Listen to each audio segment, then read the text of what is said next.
दोस्तों, आज की कहानी है सासू माँ के मायके वाले।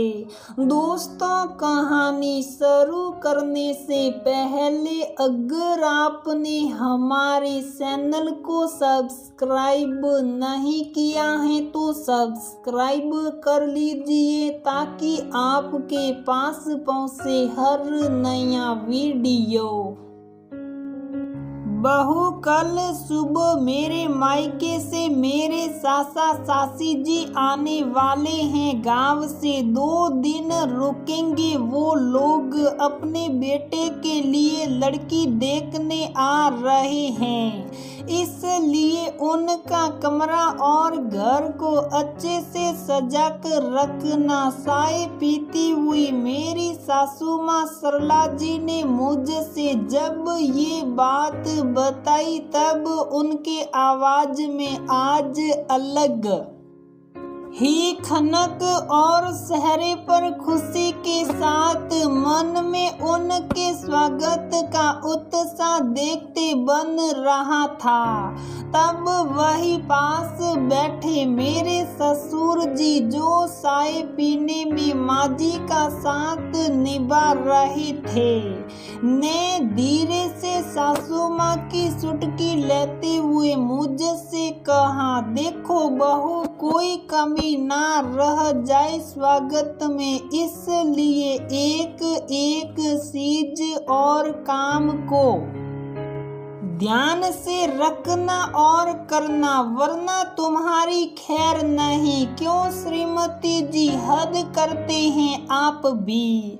हर बात में मजाक सूझता है आपको, मुझे अच्छे से पता है। आप मेरे सासा को पसंद नहीं करते। साड़ी का पल्लू घुमाकर माजी ने पापा जी से मुंह फेर कर दोनों हाथ मोड़ लिए और दूसरी तरफ देखने लगी। अरे भाग्यवान, मैं तुम्हारी सासा से नहीं उनकी हरकतों से नफरत करता हूँ। बाकी तो कोई बात नहीं, आपकी खुशी में ही हमारी खुशी है। अच्छा चलता हूँ, तुम सारा इंतजाम देख लेना। कुछ बाजार से चाहिए तो बता देना, लेता आऊंगा। इतना सुनते माजी खुशी से उछल पड़ी। उन्होंने तुरंत मुझसे कहा, बहू जरा एक पेपर पेन लेकर आना, सामान की लिस्ट बनानी है। व्हाट्सएप के जमाने में वो आज भी कागज पेन के इस्तेमाल को वरीयता देती हैं, क्योंकि डिजिटल दुनिया उनकी नजरों में खराब है। खैर, मैं बैठ गई उनके पास कागज पेन लेकर। अब उन्होंने काजू की नमकीन, ड्राई फ्रूट्स, रस मलाई इत्यादि समेत ढेरों फल मिठाइयों की लिस्ट बना दी। अगले दिन सुबह सुबह ही उठकर कमरे की साफ सफाई में हम सब यानी माजी, मैं और बाई तीनों लग गए। लाख मना करने पर भी वो नहीं मान रही थी। मैंने कहा, माजी मैं कर लूंगी, आप बैठ जाइए, वरना घुटनों का दर्द बढ़ जाएगा। लेकिन मेरी सुने कौन। अंत में मैंने ही खामोशी का चादर ओढ़ लिया और मिले दिशा निर्देश अनुसार काम पर लग गई। माजी ने घर का कोना कोना सजाते हुए कहा, बहू तुम जानती नहीं, ये सब मैं तुम्हारे लिए कर रही हूँ ताकि सासा सासी गाँव जाकर तुम्हारी तारीफ करे। फूल दान में फूल लगाती मैं। उनकी बातें सुनकर आश्चर्यचकित हो उनको देखने लगी कि ये सूरज पश्चिम से कब निकला। माजी और मेरी तारीफ बढ़िया जुमला है ये तो। जो इंसान मेरे ही मायके के रिश्ते रिश्तेदारों से मेरी शिकायत करता है, उसे कब से मेरी तारीफ की चिंता होने लगी। अपनी मन पसंद नई क्रॉकरी सेट, सोफा कवर सब कुछ लग गया। अगले दिन सुबह सुबह ही माँ जी ने नाश्ते से लेकर रात के खाने तक का मेनू बता दिया, लेकिन दही बड़े और गुलाब जामुन उन्होंने खुद ही बनाए। इन सब के बीच में ससुर जी माँ जी की चुटकी लेते रहते। सुबह 9 बजे मेहमानों का आगमन हुआ। दरवाजा खोला तो देखा तो सामने माँ जी के सासा सासी के साथ साथ उनकी बुआ भी आई थी।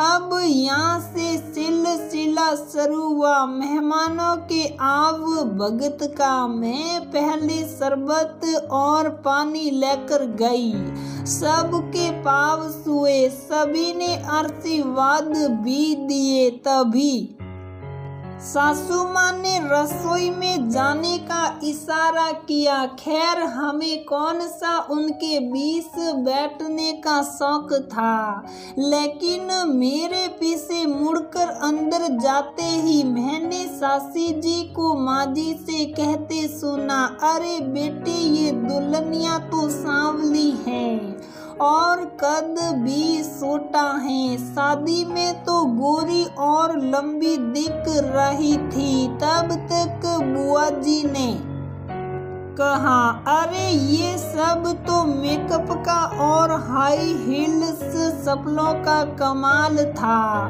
भौजी, जो हमारे जमाने में नहीं था, इसलिए तो धोखा जो जाता है।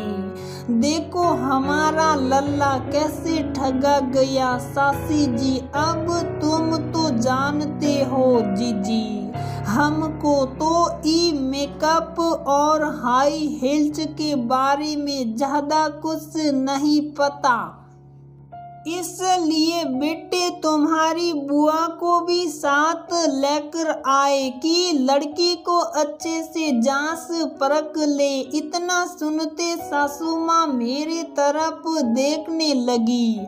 उनको पता तो चल गया था कि मैंने सब सुन लिया, लेकिन कहे भी क्या, चुप ही रही। खैनी रगड़कर सासा जी पूरे घर में फेंक सूखे थे, भैंस की तरह की उनकी ध्वनि से पूरा कमरा गुंजायमान था। 20-20 में हो हाँ कह देते। शाम तक बाथरूम की हालत सरकारी शौचालय की तरह हो गई।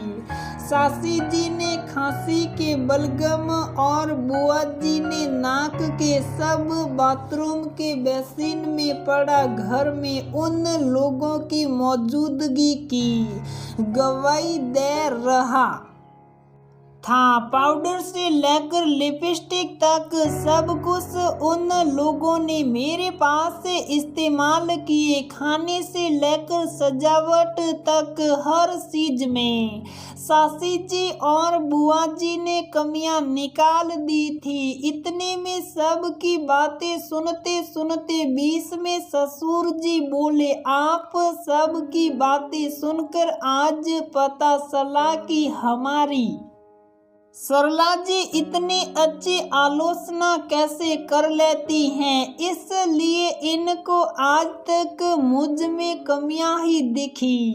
मेरे दिल की खूबसूरती तो इनसे छुपी रह गई, कहकर ठहाकों से हंस पड़े। माँ जी ससुर जी को चुप कराने के लिए अपनी बड़ी बड़ी आंखें घूर घूर कर दिखाती रही। अब बारी आई माँ जी के दही बड़े और गुलाब जामुन की उसकी तो ऐसी बेइज्जती की सबने मिलकर के सासू माँ के आंखों में आंसू ही भर गए।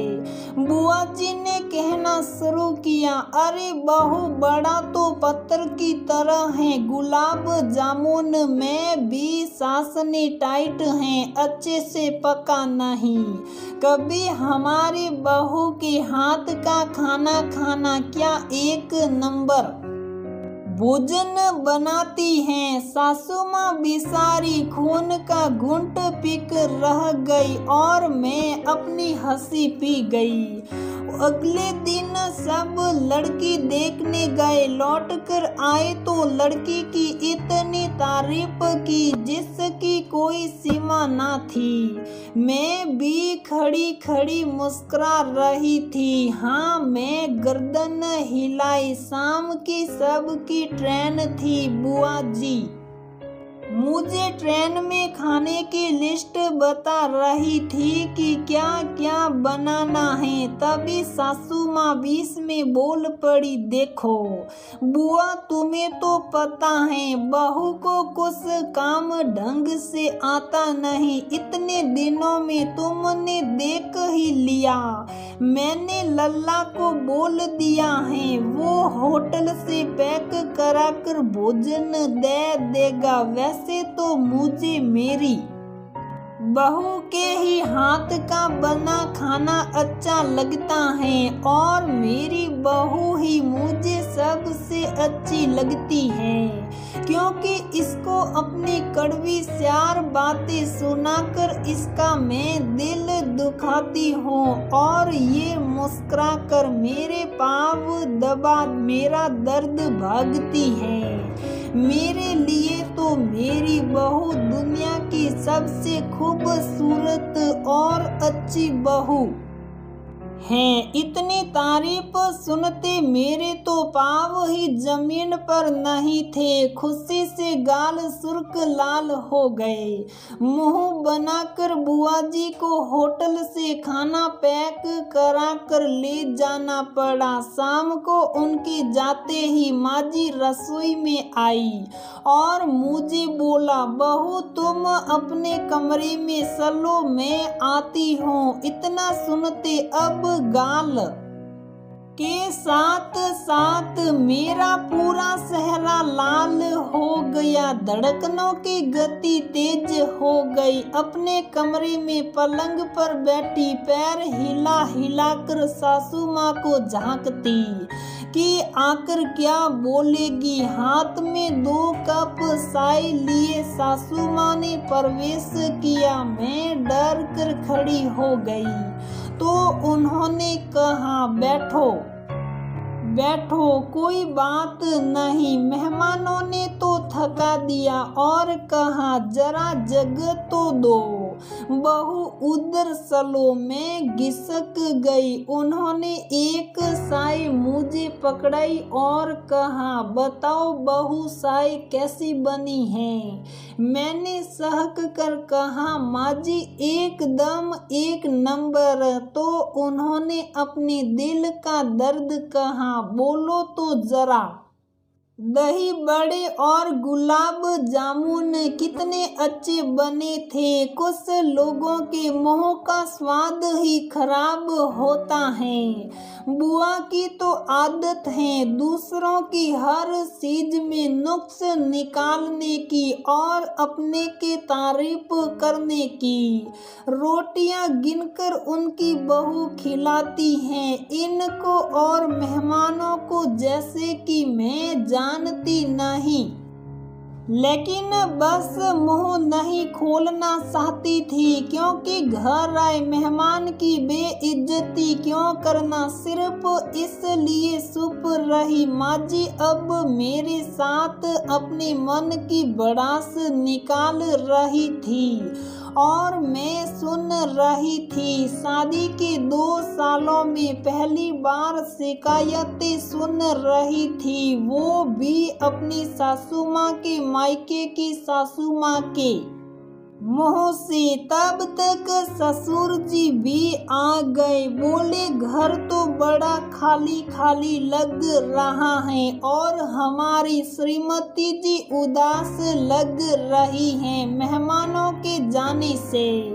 देखो जी अब चुप हो जाओ और बाहर से खाना ऑर्डर कर देना, हम दोनों बहुत थक गए हैं। लल्ला भी 2 दिन बाद ऑफिस का काम खत्म कर घर आ रहा है। अगले दिन सुबह फिर ससुर जी सारी बात मेरे पति देव से बता जोर जोर से हंस रहे थे, जिसे सुनकर माँ जी तुनक कर बोली, चुप भी कीजिए, ऐसे मेहमान ना ही आए तो अच्छा है।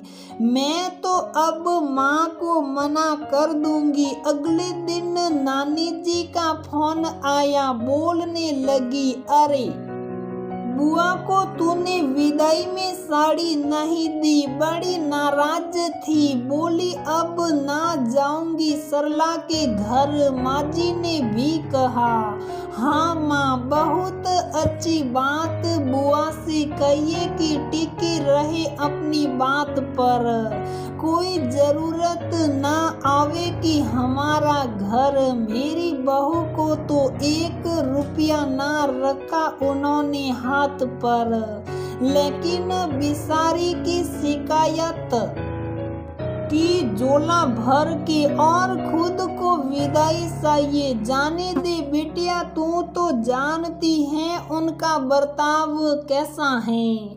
नानी ने फोन रख दिया। बाद में बुआ का फोन आता, बताया कि पहुंच गए। उन्हीं से पता चला कि लड़की वालों ने ही इन लोगों के यहाँ शादी करने से मना कर दिया। माँ जी ने नहले पे दहला दे मारा। क्या कह रही हो बुआ? इसीलिए तो मुझे मेरी बहू बहुत प्यारी है, वरना अजब गजब मेहमान से लेकर सास की डांट डपट कौन बहू बर्दाश्त करेगी। रखती हो बुआ।